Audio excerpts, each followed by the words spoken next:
Hello, everyone. It is the Prophet Michael David, aka Aries. I hope everyone's doing well today. Honestly, I wasn't going to do a video today. I didn't really feel like doing a video today, but it's been 3 days since my last video, and the numerology is just too good for today. It's so God wants me to do a video today, so I'm doing a video today. Okay, so firstly, I'm gonna talk about some more 345 stuff, clarify it, and how much that number corresponds to me, and so many times that it's not a coincidence. Okay, just for a quick recap for the people that didn't watch my previous videos and don't know the importance of the number or what it means. So 333 is normally associated with any sort of prophet, but 345 is specifically associated with Moshe Rabbeinu. It's also associated with Mashiach through the name Shiloh, which is a Maimonides thing. Again, we'll talk about him in the future. Okay, this is part of a much longer story I'll tell you later, but my first association with 345 is that 345 is a right triangle. And way back in the day when I was little, I was playing cribbage with my grandfather, and he was the first one that taught me about that. And without knowing the names, Pythagoras' theorem. And I didn't realize that until years and years later, where I was introduced to it in geometry class. So, in a way, my grandfather was the first one that ever taught me anything about geometry with that triangle, the 345 triangle. The day of Revelation, which was 10 days ago now, was April 5th, 2021, the date where I proclaimed myself Mashiach. Remember, the prophet is always three. God's the Aleph, the angel of the Lord is the Bet, and the Gimel, the three, is the prophet. As I stated in one of my previous videos, my parents died on February 7th, 2018, which was exactly 21 days before they would have had their 45th anniversary, which would have been February 28th, 2018. As I stated in my last video, my best friend Angie died on February 11th, 2022, which was exactly 4 years and 4 days after my parents died in the year I turned 44, which means exactly 63 days ago now, on February 11th, 2023, that was my last day of mourning for her, and that was actually also my Yosef day, and that was exactly 5 years and 4 days after my parents died in the year I proclaimed myself Mashiach. And in exactly 26 days from today, on May 11th, 2023, I turned 45. Also in the year of Revelation, where I proclaimed myself Mashiach. I'd like to note that 26 is also a God number. That's the gematria value of the tetragrammaton, and you would have to admit that is a whole lot of 345s for one person, especially with all the birth dates and stuff. Okay, so now we're going to do some basic numerology stuff. What numbers are important to God? What numbers are holy? What numbers should you be looking for, and why? Okay, as I've stated many times now, God is one, aka the Aleph. The angel of the Lord is two, aka the Bet, the house. And the prophet is the three, the Gimel. So God, the angel of the Lord, and the prophet, in a nutshell, is the Trinity. That is the Trinity. So any numerical representation that contains those three numbers in any way is in somewhat related to God, in some way holy. Okay, God's main number is 12.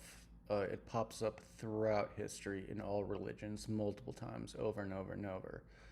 At its very basic, 12 is just a combination of 1 and 2 side by side. So 12 is like God and the angel of the Lord, two separate things in one way, but are part of the same thing in another way. But then you ask, what does it have to do with 3? That's obviously because 1 plus 2 equals 3, which brings us to a concept known as digital roots, which is not really well used in mathematics, but is very useful. All whole numbers with 2 digits or higher have digital roots. A lot of numbers have multiple digital roots. For instance, the digital root of 10 is 1 plus 0 is 1. The digital root of 11 is 1 plus 1 is 2, etc., etc. Therefore, there are also a lot of numbers that are also godly or holy, the digital root into 12, and then therefore digital root into 3. And the first and foremost of these other holy or godly numbers is the number 444.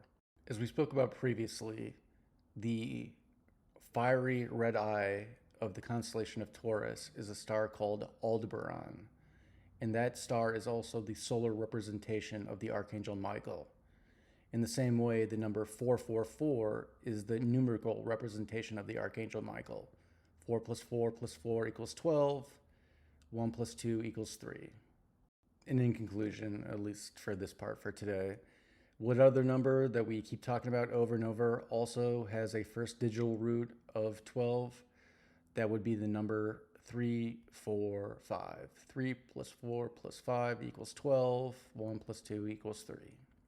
All right, I apologize for the eye rolls, and I would do this stuff again, but I'm again tired. I just want to finish this video. So, just going to go into some stuff, house cleaning that I didn't do today, that I've been promising you guys that I will do here in the future.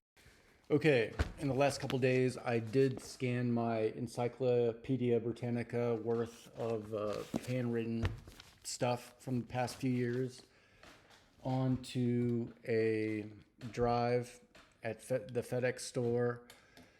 And so I can now download it onto my actual backup drive and then make a Google Drive out of that and somehow attach it to a YouTube video. I have not done that in the last few days because I have actually two really good reasons. I got into a minor traffic accident. Don't worry, nobody got hurt. It was just a old timer accidentally backed up into me.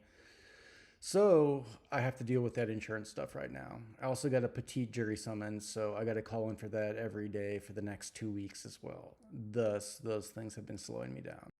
I would also like to reiterate or whatever, promote my equation again. My theory is on this.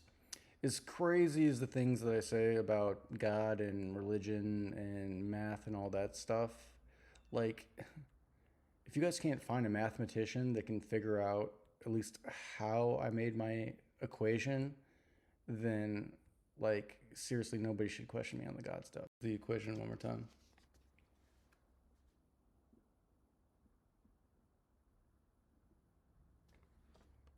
So you non-mathy people will not understand it, but mathematicians will. And all I can say, it's the only equation in human history that incorporates pi, Euler's number, the golden ratio, the imaginary unit, and then a bunch of other stuff in mathematics. It contains pretty much all the secret numbers in mathematics. So, in conclusion, if you mathematicians, professional mathematicians with your budgets and your jobs and your papers and your supercomputers and all that and your PhDs can't figure out the equation that the barely bachelor's degree from Iowa State created, then you don't deserve your PhDs. You're not philosophers. Okay, I'm gonna sign off here shortly, but let me just say, like, in the next video, other than working on the Google Drive stuff, we're also gonna go back over just how, like, unique I am with my names and everything. Again, without any of the information I know, just on name recognition signs. But we're also gonna go over why April 5th, 2021 was the only acceptable day of revelation that could have happened in the distant past and distant future. Let's just say we, Michael David's sons of David, are much, much rarer than you think about, unless you start doing the math. I will detail this out in the next video, but let's just say as like a thirst trap, that I will convince you with some very simple math that I'm not like 1 in a million. I'm like 1 in 500 trillion. And that's even without any of the information that I know in my head or the things that I can do. just on name recognition signs. All right, y'all have a good night. And remember, do not touch each other without another person's consent, aka don't hurt each other. And rule number 2, try not to lie.